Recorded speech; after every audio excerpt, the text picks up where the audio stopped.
Hey everybody, welcome back to the basement. Welcome back to the channel. We've got a new set that we're going to be reviewing today, and it is awesome. Let's check it out right here on Chris's Strange and Things. Well, it is Thanksgiving week when I'm filming this. This will probably roll out in December at some point, but the other night, my buddy John from the Lower Susquehanna Valley Modular Club stopped by because he had just left Nicholas Smith Trains with this set, and he said, hey, you got to run this on your layout and get a video, and I was pleased to do so.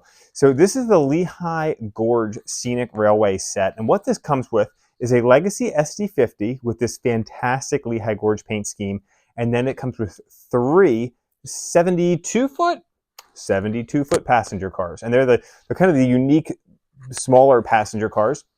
And then it comes with a northeast caboose that's fantastic. The details and riveting looks spectacular on this, and it is, I believe, one of the type of cabooses that the Reading pulls on their excursion trains. Now you'll notice that behind me I also have my red hat. This is my Metka custom run Reading. It was a Reading and Northern SD50 that Metka did.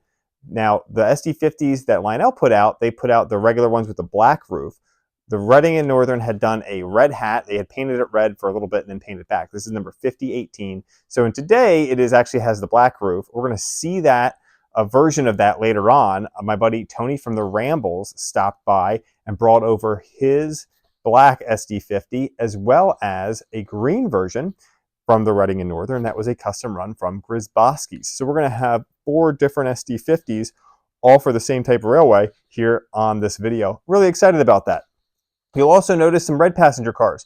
These are from, I believe, 2017. They're the Reading, Blue Mountain, and Northern passenger cars, and they were available from Nicholas Smith back in 2016-17. My buddy John had picked them up when they were blowing them out because they had a bunch left in stock, and they've actually been sitting under my layout for quite some time. I believe we featured these in a video a long time ago, and I can't remember which video it was, but they've literally been sitting under my layout. John said, just hold on to them until the Gorge set comes in, and then we'll run them all together. And so I'm really happy to be able to do that for all of you today. So this is a really neat set, and we've got the add-on cars as well. There's a 2-pack of add-on blue cars that you'll see as we run this around the layout. But let's talk about the Lehigh Gorge Scenic Railway a little bit, and then we'll dive into the cars that come along with this fantastic set from Lionel. So this is the Lehigh Gorge Scenic Railway set from Lionel. A little bit of history here from their website. In 1985, the Blue Mountain and Reading Railroad began running passenger trains over the short portion of track in Berks County, Pennsylvania. Berks County is just a little bit northeast of Lancaster County, which is where I'm located at, as well as occasional all-day excursions to various parts of the state. Over the course of the next 20 years, the Blue Mountain and Reading acquired more track and expanded operations with the purchase of the Shamokin division of the former Reading lines. The railroad became known as Reading, Blue Mountain, and Northern Railroad. In 2005, when a bridge was completed over the Lehigh River in Jim Thorpe, a new passenger train operation and sister company of the Reading and Northern, the Lehigh Gorge Scenic Railway, was born. Starting in August of 2020, the Reading and Northern Railroad began operations into the Lehigh Gorge State Park from the former Central Railroad of New Jersey station in historic downtown Jim Thorpe, PA, on weekends, holidays, and select weekends through December. Now, the railroad also operates special excursions throughout the year, powered by both steam and diesel engines. These trips include the annual Autumn Leaf excursions from the Reading Outer Station, Port Clinton Station, and Tamaqua Station to Jim Thorpe and back, as well as a variety of rides in coordination with various organizations and communities along the rail lines. So, a sister railroad of the Reading and Northern, so it makes sense that we're going to be playing this with some Reading and Northern SD50s as well. But you'll see this fantastic SD50 here with the Lehigh Gorge Scenic Railway logo painted on it. It is just an absolutely knockout job by Lionel, and the passenger cars that match and go along with it. It's a passenger train that just seems to really pop. One of the things I really appreciate about the details on this SD50 are the tape marks on the walkway there. You've got that, there's FRA reflective tape marks there that typically we don't see on Lionel engines, so that's a nice touch as well. But let's go ahead and dive in a little bit deeper. We can look at some of the details here, and we can talk a little bit more about the details of this set. Now, this is from the 2023 Volume 2 catalog. And these SD50s do require 054 curves to navigate. I think that's important that we make sure we point that out. They do have the working ditch lights. There's all LED lighting on these things. The rolling stock has LED lighting as well. There are no passengers inside the passenger cars. However, the cars finally do have seats that are painted a different color than the flooring and the walls. Typically, we've noticed on Lionel passenger cars that you are just going to get a molded plastic interior, and everything, including the toilet, is going to be the same color. Well, they finally changed that up, and finally we have seats that are a different color. These are like a reddish leather type color, so they pop and provide some contrast inside those passenger cars. Now, we just need to add some people. Unfortunately, Lionel is still not doing that, but maybe one of these days we'll be able to get people automatically into these passenger cars again instead of having to pull them apart and add them ourselves. Now, this set from Lionel came in a little over $1,000. You can actually pick it up for about $11.50 or so at your local dealer. It was a pretty good price for a set with 3 passenger cars and a really nice caboose as well. You know, there's still some of them out there. There's about 129 of these were made based on the carton number on the outer shipper box that this set came in. So about 129 of these made. So not a terrible amount of them are out there, but I'm sure there's still some at your local hobby shop if you're interested in picking up a great diesel set that you can put on your... So let's go ahead and fire this thing up. We're going to run it around the layout with these great SD50s. Thanks again to my buddy John from the Lower Susquehanna Valley Modular Railroad Club and my buddy Tony from the Rambles YouTube channel for loaning out some engines for us to run today. So up front we have the Lehigh Gorge Scenic Railway SD50 there. That's the one that comes with the set. Next we have the Metka Custom Red Hat SD50 number 5018 in the Reading and Northern. The rest of these are going to be Reading and Northern. Then we have the green and gray number 5014. This is the Grzybowski's custom run, courtesy of my buddy Tony from the Rambles YouTube channel. Coming down, we have number 5019. This is one of the cataloged versions. This is a super base unit. And then after that, we have number 5018 again. This is same number as the Red Hat version that Metka did.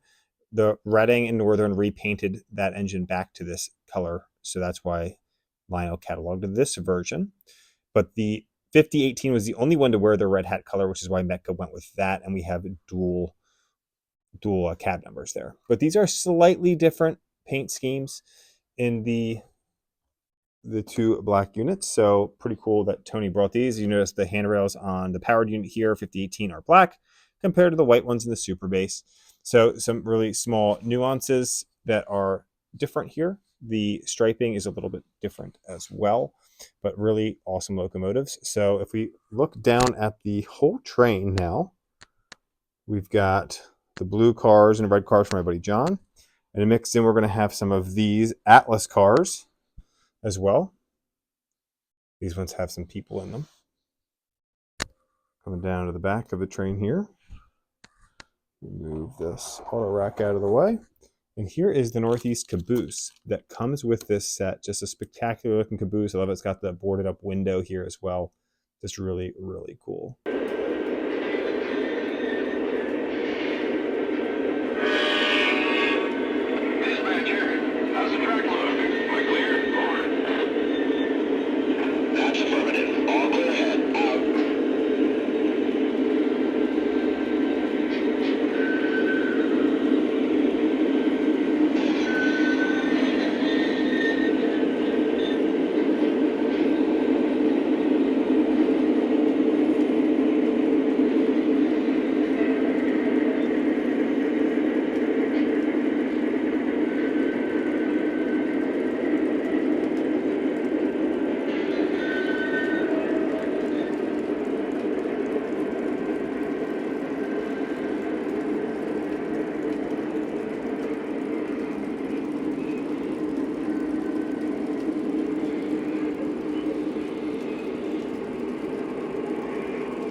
All right, guys, thank you so much for watching this one. I really appreciate it. It is time now for viewer mail.